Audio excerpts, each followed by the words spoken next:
Cela ne vous avait probablement pas manqué, mais le Codeco est bien de retour, hein. Nous sommes vendredi, ça a rimé souvent avec comité de concertation. Et donc, ce sont de bonnes nouvelles, par contre, que ce Codeco devrait annoncer cet après-midi. On retrouve d'ailleurs Bernard Denuy devant le numéro 16, la rue de la Loi. L'annonce phare de ce comité de concertation, eh bien, ce sera l'abandon de l'obligation de porter le masque dans les transports en commun. Oui, car il faut bien le dire, hein, si le masque est resté obligatoire depuis le 7 mars, eh bien en pratique, dans les transports en commun, on s'est bien rendu compte que le bout de tissu n'est pas porté par tout le monde. Alors cette obligation devrait effectivement être levée aujourd'hui pour les transports en commun. En revanche, les discussions des ministres devront préciser l'obligation du port du masque dans certains lieux de soins. On avance une levée partielle, par exemple chez les dentistes. Mais le ministre de la Santé, Frank Van Den Broek, s'est prononcé en faveur du maintien de l'obligation dans les hôpitaux, chez le médecin ou dans les pharmacies. En discussion aussi cet après-midi, eh bien, les modalités de voyage à l'approche de la saison estivale. On commence aussi du côté des autorités à se poser la question d'une stratégie pour l'automne prochain au cas où l'épidémie de Covid-19 venait à reprendre. Il faudra peut-être alors réactiver l'utilisation du Covid Safety Kit avec une nouvelle campagne de vaccination, mais on n'en est pas là pour le moment.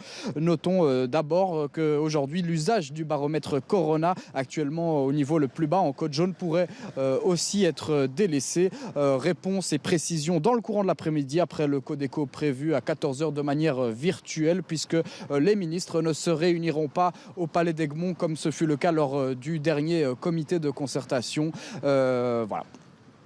Merci beaucoup Bernard Denuy. On sera donc très attentif à ces annonces qui vont tomber un petit peu plus tard dans l'après-midi. Un comité de concertation allégé, sans ces grandes conférences de presse dont on nous avait habitués. Ça change, mais ça allégera l'après-midi de tout le monde, nous y compris. Oui, surtout des journalistes.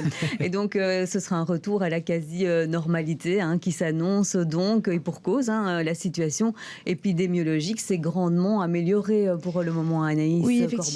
effectivement, Muriel, les indicateurs sont en baisse depuis plusieurs semaines, selon le dernier rapport de Ciensano. Pour rappel, les 4 indicateurs utilisés pour suivre l'évolution de l'épidémie sont les nouvelles hospitalisations de cas de Covid-19 qui sont confirmés en laboratoire, mais aussi le nombre de cas confirmés, l'occupation des unités de soins intensifs et les décès.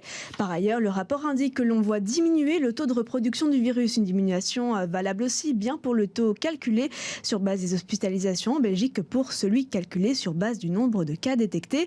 Alors, ces 2 indicateurs, ils sont en dessous de 0,9, ce qui veut dire qu'une situation, alors je rappelle, une situation positive car en dessous de 1, cet indicateur indique le ralentissement de la propagation du virus, donc ça va dans le bon sens.